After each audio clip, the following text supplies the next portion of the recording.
Je vais rendre le vaccin obligatoire pour tous. Cette anecdote est-elle vraie ou fausse? Et salut tout le monde, c'est Rouge, j'espère que vous êtes toutes et tous bien. On se retrouve aujourd'hui pour une nouvelle vidéo. Une vidéo sérieuse aujourd'hui. Bah ouais les potes, ça change un peu, ça change de d'habitude. Alors cette vidéo concernera les vaccins et le pass sanitaire. Alors pourquoi je fais cette vidéo? Parce que certains doutent, certains se posent des questions, certains sont vraiment perdus. Et moi je l'ai été aussi avant de préparer cette vidéo. Et les médias ne facilitent pas du tout notre compréhension à force de passer leurs informations tout le temps en boucle. Tu vois, t'es perdu. Moi personnellement je suis perdu. Donc je fais cette vidéo qui, je rappelle, est 100% fiable. D'accord, je vous mettrai le lien de ma ou mes sources quelque part à l'écran et dans la description pour que tu puisses directement aller voir si tu souhaites aller voir. Alors du coup le but de cette vidéo est d'y voir plus clair sur les vaccins et le pass sanitaire, bien sûr avec un peu d'humour parce que c'est l'humour de la chaîne, c'est comme ça, mais aussi avec beaucoup de sérieux. Tout ce que je vais dire c'est vrai. Cette vidéo se découpera en plusieurs parties, mais avant tu connais générique.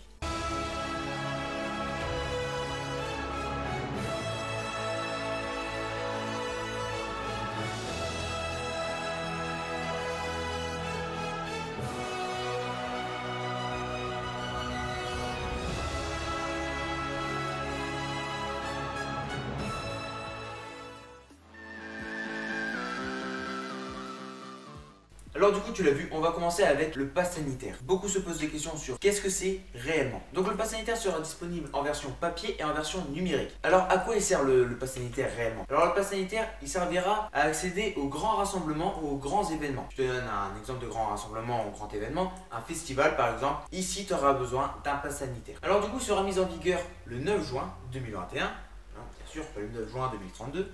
9 juin 2021 et c'est également la date de la réouverture du pays en fait. La réouverture des restaurants, tu pourras vraiment aller dans le restaurant, tu vois, et pas seulement être en terrasse, la réouverture des bowling, patinoires, etc. Alors, comment fonctionne un pass sanitaire? Le pass sanitaire regroupera la preuve d'un test PCR négatif, le certificat de rétablissement au Covid, donc c'est-à-dire que tu as été malade, après tu l'es plus, et pendant un certain temps tu as des anticorps qui se sont créés, qui se créent encore, donc tu peux plus contaminer ou tu ne peux plus recevoir le virus.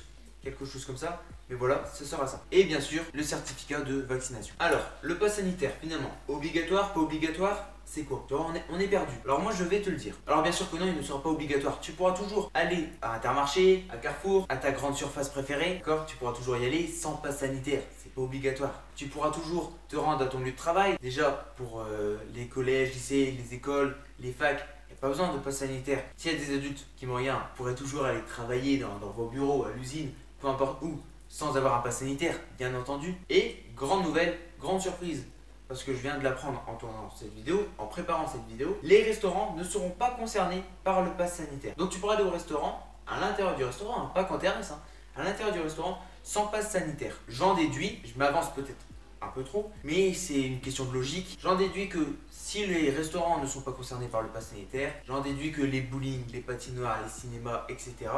ne seront pas concernés par le pass sanitaire. Alors du coup, le pass sanitaire, tu l'utilises quand et pourquoi? Comme je l'ai déjà dit, pour les grands rassemblements et les grands événements, qui sont par exemple les festivals. Ou les festivals avec un S. Ça, c'est un exemple. Par exemple, le salon de l'agriculture, la Paris Games Week, par exemple, pour ceux qui connaissent. Ça, c'est des grands rassemblements à plus de 1000 personnes et il va falloir le pass sanitaire. Bien sûr, si vous êtes 900, il faut aussi le pass sanitaire, tu vois, c'est un peu logique. Je vous mettrai également la liste, quelque part à l'écran, officielle du 29 mai, parce que j'ai oublié de dire que je tournais cette vidéo le 29 mai. Donc peut-être que quelques petites choses auront changé. Question très importante, pourra-t-on voyager en Europe avec le pass sanitaire? On approche des vacances scolaires, des grandes vacances scolaires. On veut partir à l'étranger, on veut rester en France, peu importe. Là, on va parler de ceux qui veulent voyager en Europe. Le pass sanitaire, bien sûr, sera demandé. Il n'y a aucun suspense. C'est normal, le pass sanitaire sera exigé dans tous les pays d'Europe. Alors également, très important, une petite information quand même importante, les enfants de moins de 11 ans ou égal à 11 ans n'auront pas besoin d'un pass sanitaire pour pouvoir voyager ou pour pouvoir accéder à des grands événements ou des grands rassemblements. Pour finir sur le pass sanitaire, qui pourra vous demander « montre-moi ton pass sanitaire » un peu plus gentiment? Alors tout simplement les autorités en charge du contrôle sanitaire.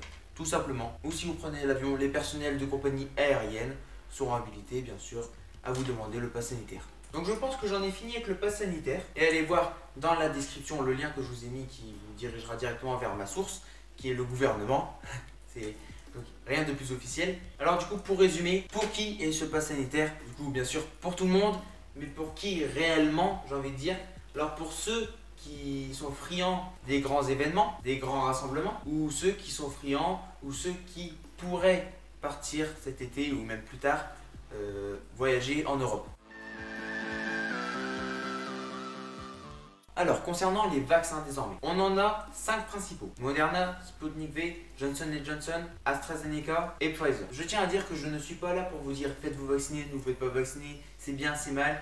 Vous êtes libre de faire votre propre choix, libre de votre corps, libre de faire ce que vous voulez, bien entendu. Bon, alors, il y a un truc, Sputnik V, tu vois, il y a un vaccin qui sort tout droit de la guerre froide. Donc, à moins que tu veux ressembler à Ben 10, personnellement, je te le conseille pas trop. Après, c'est mon avis. Donc, la campagne de vaccination est ouverte à tous les adultes depuis le 31 mai. Alors encore une fois, je vous mettrai la source quelque part à l'écran et également en description. Alors du coup, quel vaccin pour vous? Sur ce que j'ai lu, donc ça vient directement du gouvernement, encore une fois, vous pouvez toujours vérifier dans la source que je vous ai mis en description. Vous pourrez vous faire vacciner avec le vaccin Pfizer ou Moderna. D'après ma source, qui est le gouvernement, on a totalement écarté AstraZeneca et les 3 autres vaccins que je vous ai cités précédemment.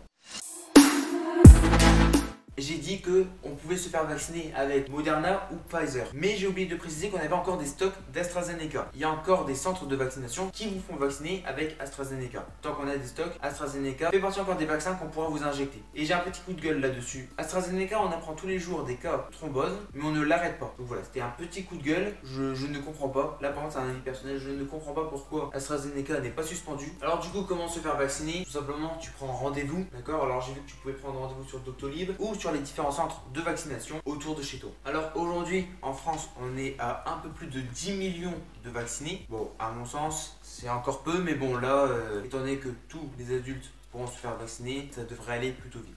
Alors du coup en soi j'ai pas trop de choses à dire sur les vaccins. Maintenant j'aimerais venir sur un point. Et si on veut pas du tout se faire vacciner? Alors qu'est-ce qui se passe? Tout à l'heure j'ai parlé du pass sanitaire. Donc si on veut pas du tout se faire vacciner et que l'on veut partir à l'étranger ou aller dans les grands rassemblements, dans les grands événements, il vous faudra un test PCR négatif. Ça vous n'avez pas du tout le choix. Donc malheureusement pour vous, si vous ne voulez pas vous faire vacciner et que vous voulez absolument aller à des grands rassemblements ou des grands événements ou vraiment partir à l'étranger, en tout cas en Europe, il va falloir vraiment faire des tests PCR. Là, vous n'avez vraiment pas le choix. Alors voilà, c'est la fin de la vidéo. Je voulais tout simplement faire un petit débrief, vous en apprendre peut-être plus ou peut-être un peu mieux que les médias peut-être, sur ce qu'est le pass sanitaire, sur les vaccins, sur la situation des vaccins en France. Voilà, donc petite vidéo un peu sérieuse. Je pense que j'ai pas fait trop de blagues aujourd'hui. J'espère que vous aura plu. N'oubliez pas de vous abonner, ça me fait plaisir. Hein. Si t'as aimé la vidéo, tu peux t'abonner. Si t'as appris quelque chose, tu peux t'abonner. Et si t'as aimé la vidéo, bah, tu peux l'aimer. Donc, je rappelle, l'aimer c'est avec ce pouce-là, le pouce en l'air.